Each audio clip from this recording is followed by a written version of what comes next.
Now we have come to the last part of this chapter, that is conservation of energy resources.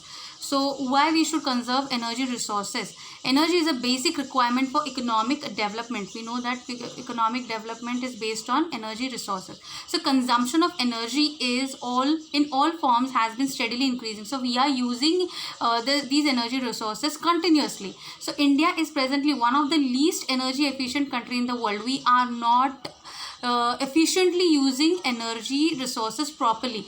So we are using it in a least way. Promotion of energy conservation and increased use of renewable energy resources are the twin planks of sustainable energy. So we can promote energy conservation and we can increase use of renewable resources. These are the two ways in which we can sustain energy. So ways to conserve energy. Energy saved is energy produced. How we can conserve energy? Using more of public transport system instead of individual vehicles. 1.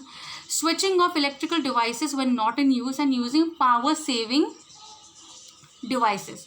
So basically we should switch off electrical devices which are not in use, and we should use power saving devices, electrical devices.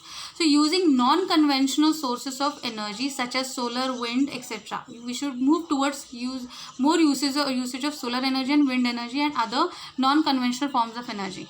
Getting the power equipment regularly checked to detect damages and leakages. So this is the last thing we can do to conserve our energy resources. So this is the way we have come to the end of this chapter. I hope you have understood each and every aspect.